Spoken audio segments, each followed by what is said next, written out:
We've spent the last several weeks talking about various conceptions of reality and how these competing worldviews have dominated the politics and the cultural conversation in the West over the past couple centuries. And ultimately, how it has come to a head in some of these modern secular ideologies that, on the surface, seem like they come out of nowhere. And yet, as we discovered from a deep reading of Carl Trueman's book, The Rise and Triumph of the Modern Self, uh, these ideas are deeply rooted, and ultimately they come from our adversary, the devil.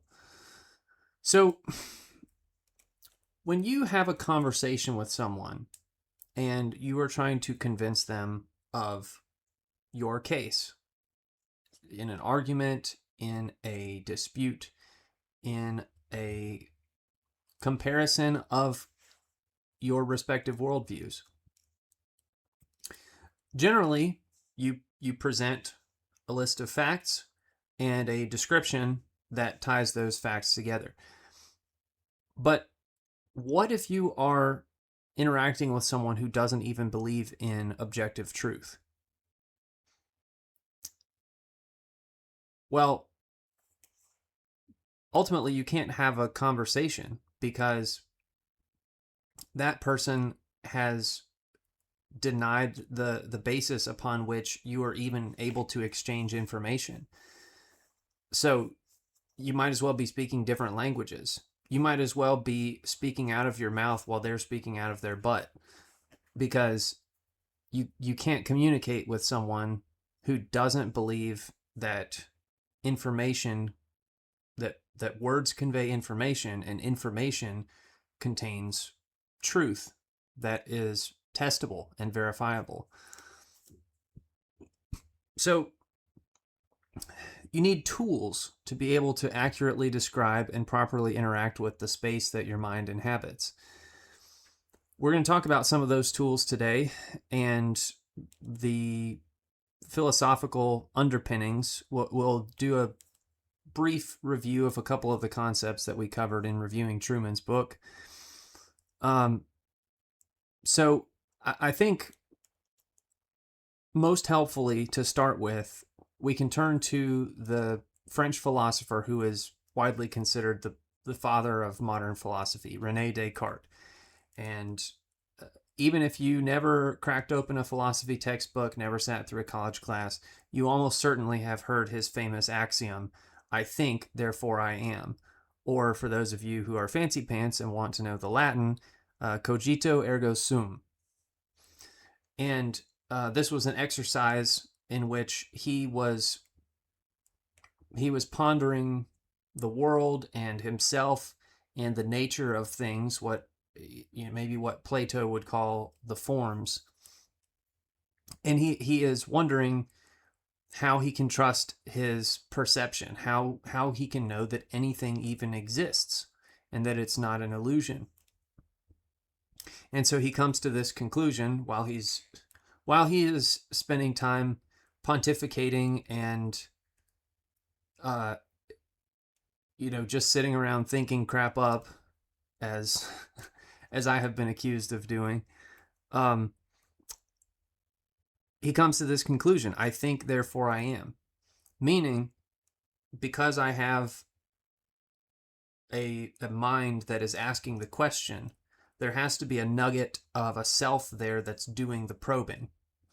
So whatever I am, I as an entity exist. And I have to build off of that.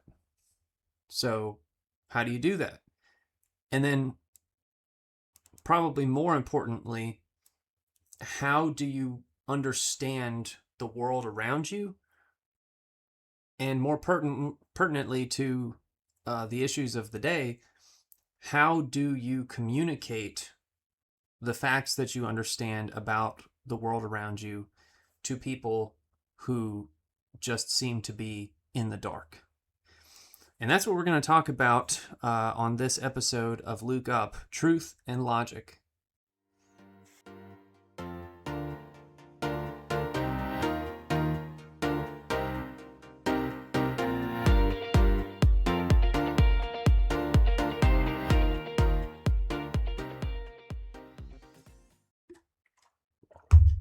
Okay, welcome back, everybody. Thank you so much for joining me once again on the show. And this is, it may seem too basic. It may seem like, okay, Luke, we've covered, we talked about plate tectonics, don't you have any more big, thought-provoking topics to cover rather than just what is truth and what is logic and how to use them? Well, in a better time, I would say yes, we should move on to bigger things. But these are fundamental issues that, for some reason, they seem to crop up at times, and there's nothing new under the sun. People have thought this before, but this is something that is taking root in the West. This notion of what Carl Trueman would call poiesis, as compared to the mimetic worldview that reality is objective and can be observed and studied and quantified, and then you conform to it. Poiesis is the idea that reality is dictated from within. So the person who has that type of conception of reality would start from the Descartes observation, I think, therefore I am, and they would take that a step further and say, I will, therefore it is. And that is a huge logical leap. In fact, it's not even a leap, it's a flight.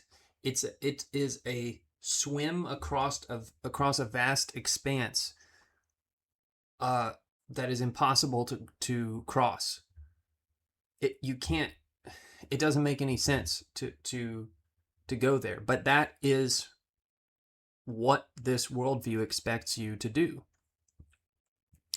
So we're going to talk about, first, we're going to talk about truth and kind of its necessity, why it matters, why it is inevitable, and how we should pursue it. And then we're going to talk about logic, which is kind of the tool. Truth is the goal. Logic is the tool.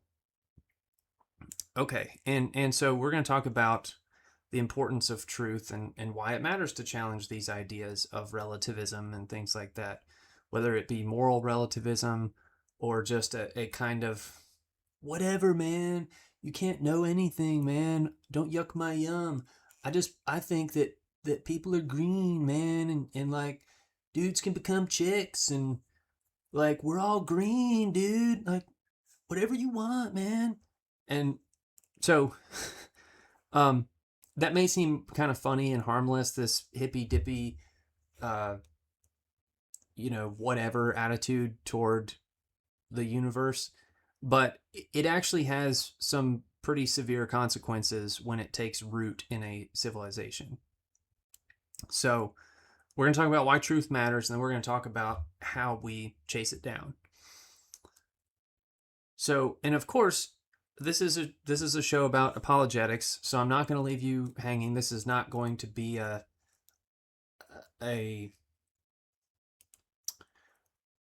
this is not going to be an exercise conducted in a vacuum.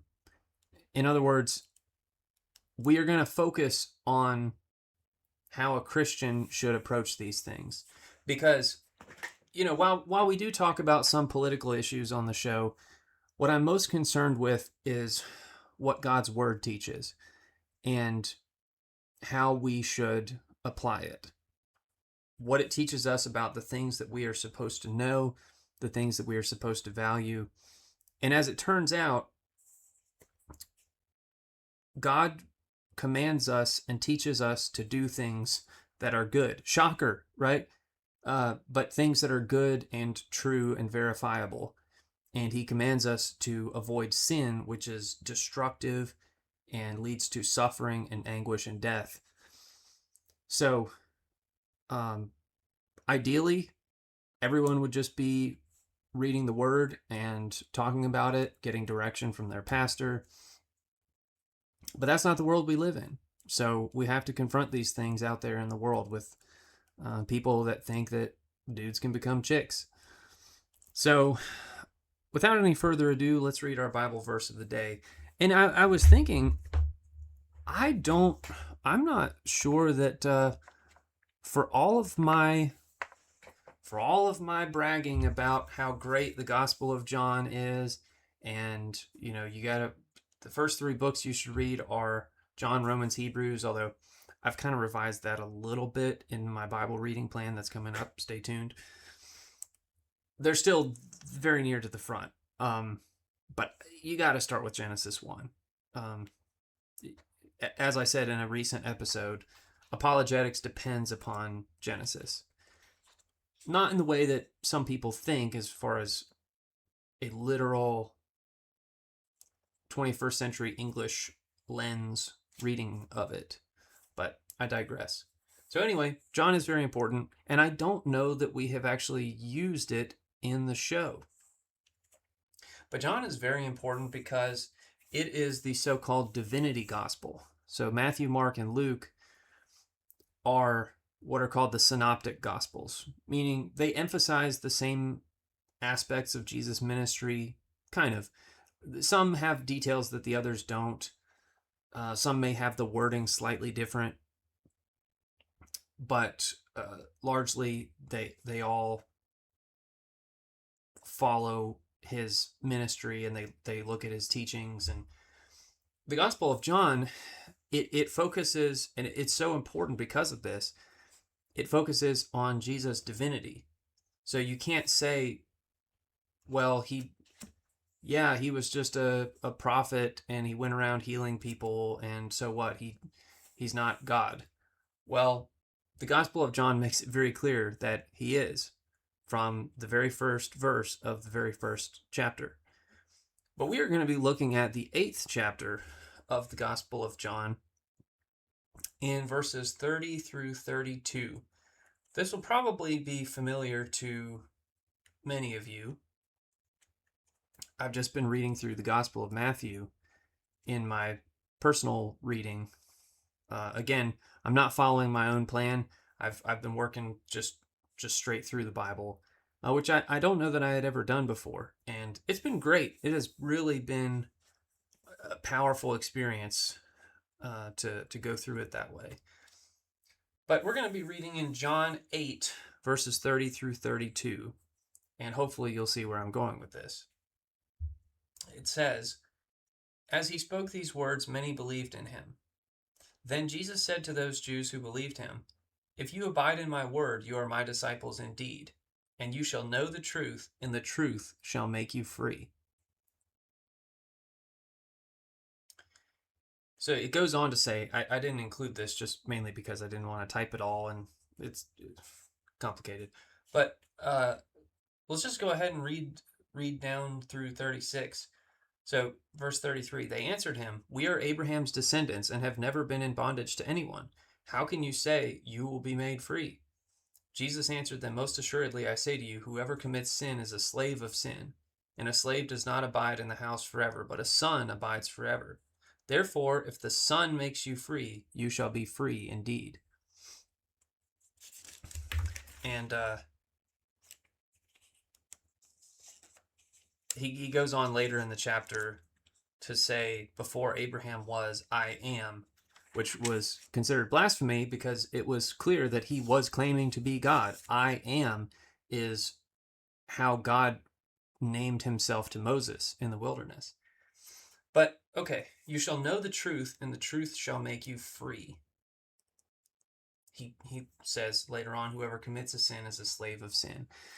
So what Jesus is teaching here is that this dichotomy. So sin is slavery. Not, we're not talking in the very racially charged modern terms. We're talking about bondage that is universal. Doesn't matter what color your skin is. If you sin habitually, you are enslaved. And you are not of God. This is something that John actually parses out much further in his first epistle, 1 John, aptly named. And so you can be a habitual sinner and a slave to it, or the Son, capital S-O-N, can free you from it by knowing the truth. The truth will make you free. Okay, so he uses the words "the truth," which presupposes, it doesn't say a truth. It doesn't say you shall know your truth. He says you shall know the truth. This presupposes that there is a truth. There is one truth. Now, it's true that the wall behind me is blue, and it's true that the cross up there is red. Those things are both true. Those are not like multiple truths. They're multiple facts of the one truth of reality. I don't mean to be too pedantic here, but this is really important because, as we'll talk about in a minute, the existence of an objective reality is critical for everything. You can't live without making assumptions that are based on observations. You cannot get out of bed in the morning without believing something. When you get out of bed, you assume that there is gravity to catch you when you roll off the bed, that there's gravity, that there's a floor for your feet to land on. You're assuming that that is true, that it is not, oh, well, maybe there's a floor if so and so believes it, but if someone doesn't believe there's a floor, there's not. No, there's a floor there. You know it because you've stepped onto it a million times. So I wanted to do this thought exercise. And now we are going all the way back to Genesis. So imagine that, like Adam, you came into existence as a fully formed adult. Like Adam and Eve. If you're a woman, imagine you're Eve. So you don't have a childhood. You don't have an infancy. You don't have a pre-born state.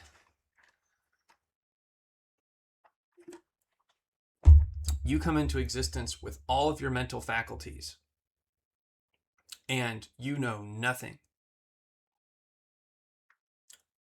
So how would you begin to understand yourself and the world around you? Well, of course, you would discover it through your senses. So if you walked into a briar patch, you would feel pain, and that would trigger a negative reaction, and you would know, I need to avoid that because this is bad. Pain is bad. I don't like it. And nobody would have to teach you that. You would feel pain and you would be averse to it. So you'd stay out of the briar patch. You might struggle to figure out what hunger is. But if you're testing your mouth and there's fruit around you, this is assuming, of course, that God hasn't given you explicit instructions and spoken to you in a language you can understand. Okay, we're presupposing that you knew nothing about reality. So Adam, of course, had God to teach him, and he gave him a job. He gave him instructions. Presumably he taught him language so that he could communicate with Eve. So, absent being taught, you would just observe things. You would look at the sky and you would see that it was blue, and then maybe you wake up the next day and the sky is gray because it's about to rain, and you think, that's different. I wonder why the sky is gray. And then maybe you get rained on and you figure it out, and then like the next day the sky is blue again. And so you think, okay, well, the sky is mostly blue and sometimes it's gray, and then it rains. So but you would just do that through observation. Your senses, you see something and that conveys information to your mind, and then you kind of have to process it. So that what I just did there was an exercise in logic. I don't want to say too much about that just yet. Now, you wouldn't necessarily be able to explain how any of this worked. You wouldn't know why you avoided the briar patch because of pain. You would just instinctively do it. You would seek pleasure and avoid pain. So as I said, you can't live in this world without making assumptions that are based on observation. And really, that's what science is. You make observations and then you try to connect the dots. So in a sense, we're all little scientists going around doing experiments in God's creation. I mentioned gravity. Okay, you also assume that there is air. You leave the house, you open the door assuming that there's going to be air out there for you to breathe. And everybody on earth pretty much, now depending on where you live, it might not be the best quality air. But pretty much everybody on earth, if you are above sea level, you know that you can step outside and there will be something there to suck in and fill your lungs with so you don't die. And you know that because you've observed it. It worked before. It gets supported by, just learning basic science in elementary and middle school. You learn about the atmosphere being whatever, 78% nitrogen, 21% oxygen, and that just kind of supports it. You process information and you take in stuff that supports your observations, and things that don't support your observations you have to play with a little bit.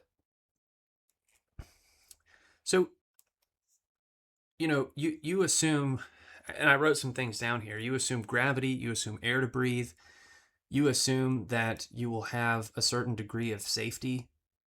Like, I mean, unless you live in Chicago. If so, get the heck out of there. But generally, you don't assume that when you step outside, you're going to get murdered. Incidentally, this is in his catechism. Martin Luther teaches that when you pray the Lord's Prayer and you are petitioning God for daily bread, what you're really asking him for is all of the daily necessities that sustain you. And so, but you assume that those will be there because they have been. You assume that your car will run. I do. I get in the truck, put my foot on the brake, press the start button, and assume it's going to go vroom, and I can take off and go to work.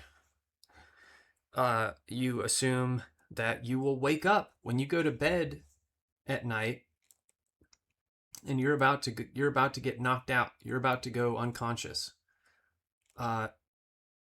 You pretty much assume that you're going to wake up. Otherwise, if you thought every time that you went to sleep that you might die, you would avoid it as long as you could. Um, you would try to cure the need for sleep, and you would, try to settle all your affairs if it came down to it and you just couldn't avoid sleep anymore. You would, call everybody, your estranged kids that you said a cruel word to and you haven't spoken to in 5 years. You'd call them up and tell them you love them, and but you don't do that every time you go to bed. So you know that sleep is a thing that your body needs, and you do it. You're unconscious for a few hours, and then you wake up and you're not tired anymore. At least in theory. Sometimes I wake up and just like dragging around, but the principle is the point I'm making, that you you trust these things. You trust that there is a reality that is being sustained. Now, if you're an atheist, you think it's just random chance that sustains the world, the universe that you live in. I I don't have that kind of blind faith. It makes far more sense that those basic things I take for granted, like gravity and air, were made for me. They were made for Adam and his descendants.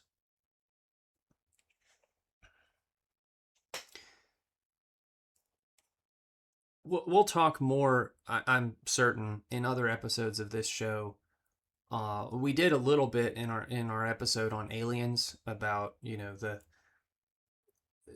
possibility of life on other worlds, and it probably won't surprise you to know that I am not convinced that there is life, and certainly not sentient life, on other worlds in the galaxy or the universe at large. And probabilistic reasons and astrophysical reasons. We can get into some of that later. I have some more homework to do before covering some of that stuff. But the point is,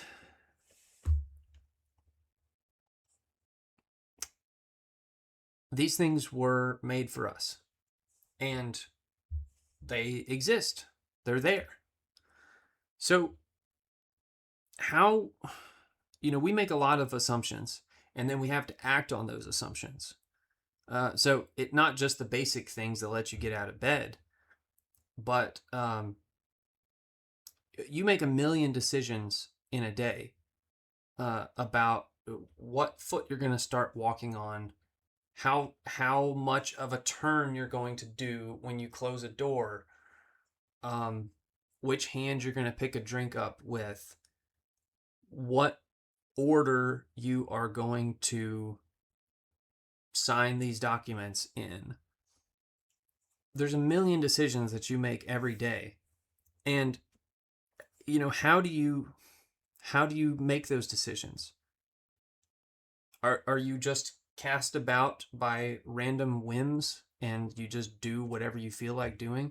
I mean, I think from looking around at the state of our culture nowadays, sadly, I think a lot of people are doing that. But if you're any kind of functional adult in society, no, you are making calculations. So how can you possibly make so many, how can you integrate that much data every single day? Well, your brain does most of it automatically. And I think this is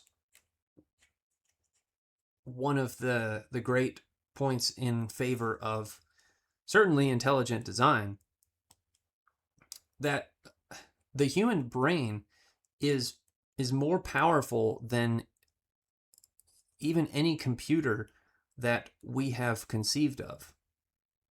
Now, no, I can't like write Python scripts in my head, but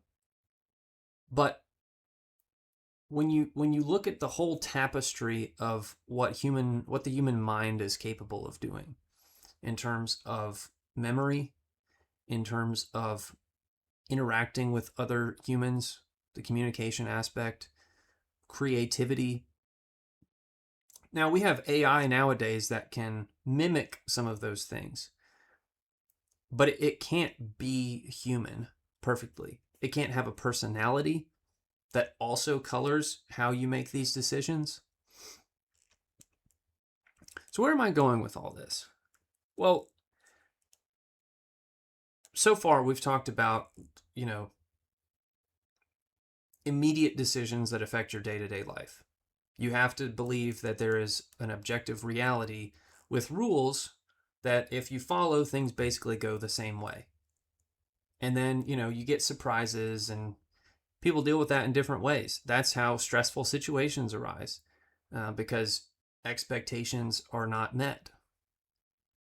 And, some people tend to freak out and this isn't how I thought this was going to go. And it's out of control and it's crazy. I can be like that at times. I'm a planner. I like to have a plan and sort of lay out how things are going to go. Doesn't always work out that way. So, but these are just day-to-day practical things that we've talked about so far. So what about the bigger questions like meaning and morality and health and politics and God? Well, these require conscious effort. To use computer terms, these are not background processes.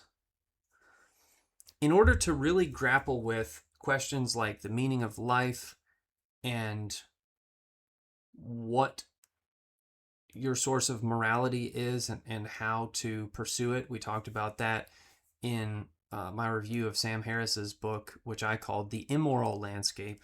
It's titled The Moral Landscape. But, what constitutes good health and why does it matter? How should we structure our society? What sort of political decisions should we make? Politics just being a term for how we all get along. What kind of rules are we going to make for our society? What are these rules going to be based upon? And ultimately, the biggest question, what do we think, what or whom do we think is in charge of the universe? And how do we align ourselves with that entity? And should we align ourselves with that entity? Now, I'm a Christian. I believe that there is a very personal God in charge of the universe. And he has rules and he has expectations, but he makes promises. He has a personal stake in my life. And I try to order my life in accordance with that. But if you don't believe in any sort of mind or entity behind things, how do you deal with any of these issues? So let me take a swig of water, and then swig of water, swig of coffee, and then we will talk a little bit about logic.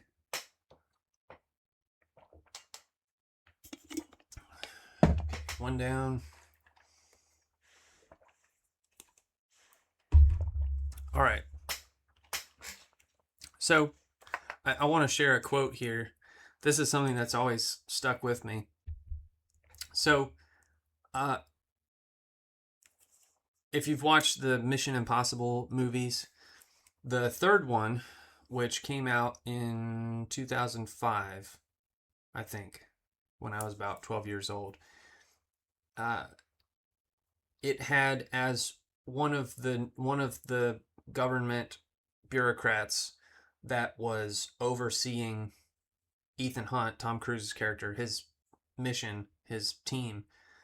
one of the new bureaucrats here was played by Lawrence Fishburne, who played Morpheus in the Matrix movie, if that means anything to you. The Matrix movie trilogy. Um, he he's not a very well known actor because he hasn't done a whole lot outside of that. He's fantastic in the Matrix trilogy, but I just remember this line that he had in Mission Impossible 3. Somebody is telling him that somebody's telling him that a determination that he has made, like he's denying their funding, he's uh, telling them a mission has to go a certain way, and the other person says that's unacceptable, and he says no. He's a kind of a stocky guy. He says no. It's unacceptable that chocolate makes you fat, but I've eaten my fair share of it, and guess what? And I love that line because, well, you first of all, you could never have that in a movie nowadays, but it is profound that he says it's unacceptable that chocolate makes you fat, meaning people struggle to accept that. They don't want to accept that the reason I'm fat is because I'm eating lots of chocolate. And yet, here we are. It's unacceptable, but my acceptance of it doesn't matter. It's just true. So I think you couldn't have that in a movie nowadays for multiple reasons. One, because it's fat phobic. It's, I, don't even get me started. Maybe we'll talk about that some other time. But also because it's just pointing out that there are basic physical and biological realities that exist regardless of your preference toward them. So, if to go back to this contrast of mimesis and poiesis, if you believe in a poietic worldview, that the idea that reality is dictated from within, you will something to be, and it is. If you believe that, then how can you actually measure anything? How can you actually know anything? If reality is up for grabs, then words like intelligence and health and value and success, beauty, truth, these become terms that are not objective. Now, as we'll talk about, there are some different metrics for those, and they can be complicated. But complicated does not mean untrue or subjective. So, but if you don't believe in objective reality, you can't use a word like beautiful. You can't use a word like healthy. Because if your position is, well, if your truth is that eating a pound of chocolate every day is healthy, then that's true. I can't impose my truth on you. So you just eat a pound of chocolate every day and be healthy. But of course, if you do that, you're probably going to become overweight. You're going to have high blood pressure and cholesterol. You're going to have numerous other attendant health consequences. And so again, your denial of reality does not make it not so. Same thing with intelligence. So, well, we'll group together intelligence and success. I'm thinking of Elon Musk. I don't know why. I don't mean to feature him too heavily on the show, but so Elon Musk is a successful businessman. He is by all accounts, a competent engineer. He manages people well. And so people of a poetic worldview, they look at him and they see that he has power. And so he is imposing his wealth and success on others and crushing them with it. He must be taking it from someone. So if someone is less wealthy or less intelligent, then it must be because they were not allowed to be more wealthy or more intelligent. And this is an exercise in madness. It leads ultimately, as Jesus was talking about, to slavery. Whoever commits sin is a slave of sin. So if you are committing the sin of covetousness, which, depending on how you count them, is either the 10th commandment or the 9th and 10th, then you become a slave to it. And you're not looking at reality objectively. You are looking at it comparatively. So, as we talked about a couple weeks ago, in covering Truman's book, in this kind of mind frame, successful observers of reality become, in the eyes of those who have this worldview, oppressors. In other words, you're not healthy because you didn't eat a pound of chocolate every day. You're healthy and I'm unhealthy because you are imposing yourself on me. You are systemically oppressing me, taking the health for yourself and taking it away from me. And so you have to give me Ozempic to lose weight. You have to give me, you have to be attracted to me. I don't want to talk too much about that whole thing just yet, but we will. The point of all this is that in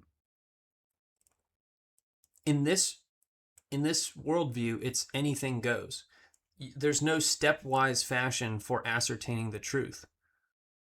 So the chocolate example, there's a simple logical exercise there. I did this, and then this happened. When I didn't do that, this thing didn't happen. Therefore, I believe that they are causally connected. And so if I want to avoid this consequence, I have to avoid the thing that leads to it. That is an exercise in logic. It's just like as a child, when you touch the hot stove, because it's bright and red and it's fascinating how it lights up, and so you put your hand on the hot stove and it burns your hand. And then you realize, oh, when I touch that, it causes immense pain and I suffer for, a couple weeks while it heals. Therefore, if I want to avoid a burned hand, I should avoid touching the stove. That's logic. So the reason, I guess the ultimate reason that we're talking about this is that God is logical.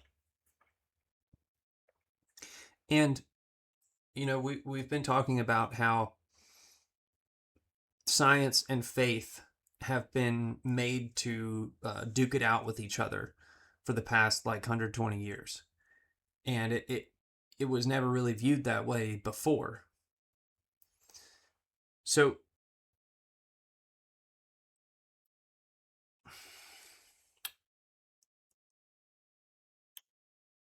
we shouldn't be afraid of science as Christians. We shouldn't be afraid of logic.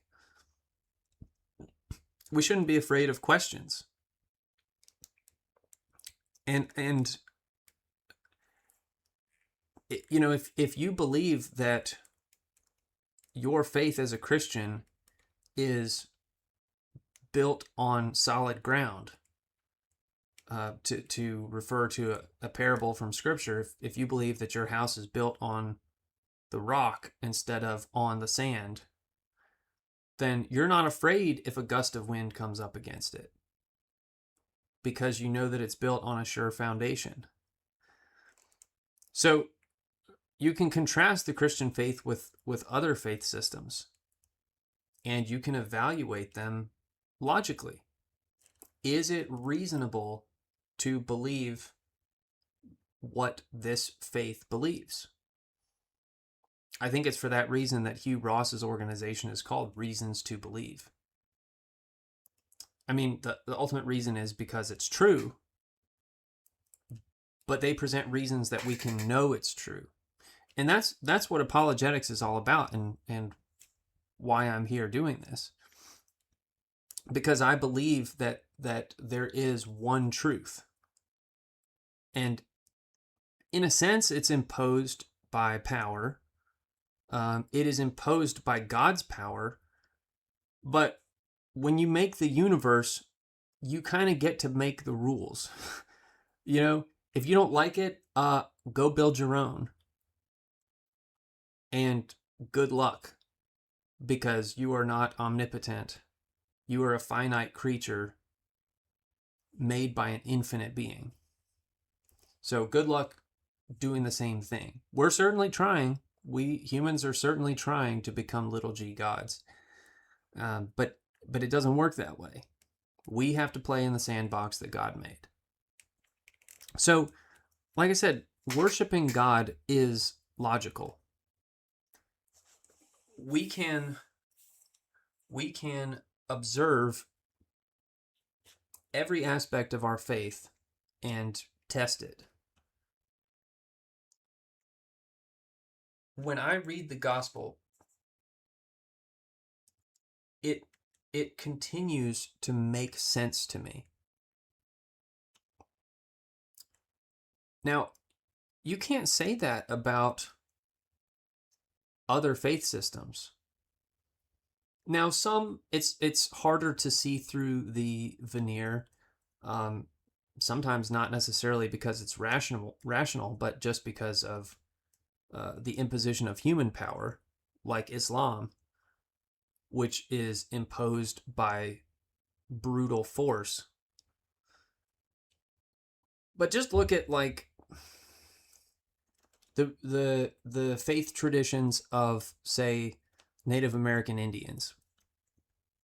Okay, where you have some people that believe that like there's a great tortoise and the earth is held on his back, and I don't even remember, some woman like shot a giant arrow into space and made the sun or something. Like, it makes no sense. It takes 5 seconds.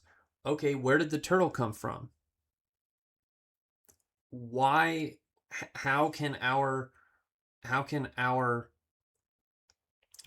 basically spherical planet rest on the back of a turtle without falling over? Why is it spinning? Turtles' backs are not like a cradle for a planet. They're humped up. How is it staying aloft? Like, you can easily break that down in 5 seconds. But when you're presented with the gospel, when you see, okay, what would it look like if an infinite God made everything, saw that people were not handling it the way that he wanted? I'll use the word want because from our perception, we don't really understand what good is. We just know that we don't always do it. So when he sees things are not good anymore, he made them good. If you read Genesis chapter 1, and God saw that it was good, he says that each day. Well, it says that. So God made a good creation, and then humans messed it up with our sin, and we became enslaved to our sin. And there's no, you don't free yourself from slavery. You have to have a liberator. And so God comes to us in the flesh, and he says, you will know the truth, and the truth shall make you free. And if the Son makes you free, you shall be free indeed. That's a promise. It's a truth, and it's a promise. I just got done, well, I say just, it's been a few days. I read through, I'm now into the Gospels, and so I've been reading through the Gospel of Matthew. And we'll be talking about that coming up either next week or the week after, hopefully, Lord willing. And we're going to be talking about Matthew's use of the phrase kingdom of heaven. And we're going to be talking about heaven and what does it look like? How can we conceive of it? But no, I read through Jesus's Sermon on the Mount is what it's called. This occurs very early in his ministry, just after he has been tempted by the devil in the wilderness. He then goes up on the mountain to deliver this sermon, and it constitutes basically Matthew chapters 5 through 7. And I'd say at least 50% of what most people know from the Bible is contained in the Sermon on the Mount. This is where Jesus presents his central teachings for the Christian faith. And they all resonate with things that we know to be good and true. He doesn't command anything arbitrary either. That would be impossible to know why it's moral or good. He doesn't say, you can't wear pink on Fridays. He's not like one of the plastics in Mean Girls. Oh, you can't wear that color today because we only do it on this day. The Jews had added a lot of rules to the framework that God gave them through Moses in the Torah. So they added a bunch of stuff. And Jesus was coming to set people free from the human version of the law. He said he came not to overturn the law, but to fulfill it. But he meant the law that he had actually given, not the scaffolding that was built around it. And so he doesn't throw out arbitrary rules. They're testable.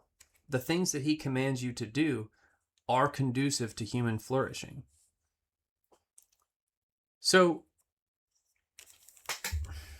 this opens up a question, and maybe we'll wrap up here. Is love logical? We talked a couple months ago about the four different Greek words that are translated as love in the New Testament. And so this whole idea of love is love, that's just stupid, because you have to be precise in what you mean. Are you talking about eros, which is passionate, erotic attraction kind of love?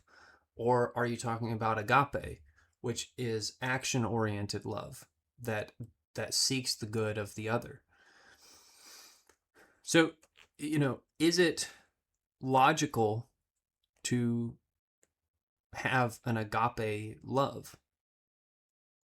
Well, maybe not from a materialistic perspective. And I mean not in the sense, not materialistic in the sense of liking wealth and stuff, but like materialism. If you subscribe to that theory, and so we're all just moist robots just bumping into each other, then no, love would not be logical. But again, you can't even use logic if you don't think that there is a transcendent moral and rational framework. So the Bible tells us that God is love. It also says, Paul in one of his letters to, it's either Timothy or Titus, he says that it is impossible for God to lie. So truth is an aspect of God's nature. He does not deceive. He does not lead astray. He contains the world in his hands, and he has ordered it in a certain way, and those just are the rules. Gravity exists because God says so. And yeah, we have a neat little formula for it, but at the end of the day, he is what holds it together. Ask an engineer or a chemist why electrons are negatively charged. Why do they repel? No, they just do. You can study the flow of electrons and magnetism, and it works. And you can quantify it, but you can't really get at why. So we'll close on a couple thoughts here. The main point I wanted to make there is that logic gets us just so far. It's a tool. It is not the name of the game. You can pursue facts, and you can ask questions, and you can get to a place where you know that it's reasonable to believe this thing. And then beyond that, you don't necessarily have the tools. So if you are using principles of logic to explore some of those big picture ideas that I mentioned before, meaning, morality, health, politics, God, this is the David Hume classical is-ought dilemma. How do you get to morality from fact? And how do you decide what constitutes human flourishing? So it seems like there's this tension between logic and morality. But when you understand that these are both things that God created and sustains, you can begin to see them as not in competition with each other, but just as tools for helping us to live in accordance with God's design, whether that is in obeying the rules of science and nature that he laid out, or following his moral precepts because they lead to human flourishing, and you are built with an inherent recognition that human flourishing is good. It is a good thing, and good is to be pursued, and evil is to be condemned. So even people who don't believe in God, I think, recognize that truth is a moral good. The objectivist author Terry Goodkind, who's most famous for writing the Sword of Truth fantasy series that became a TV show called Legend of the Seeker, he was a big fan of Ayn Rand and her school of thought, but he thought that truth was a moral good. And I agree. Truth matters. Without it, we're all just monkeys climbing around in trees throwing feces at each other.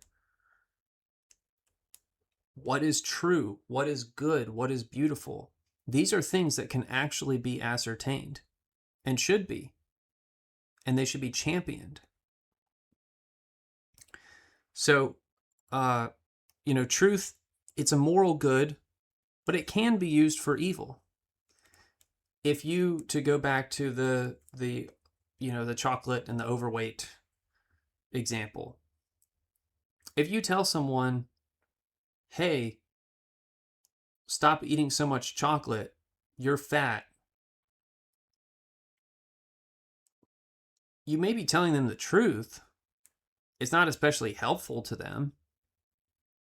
It's not loving if you present the truth in that way.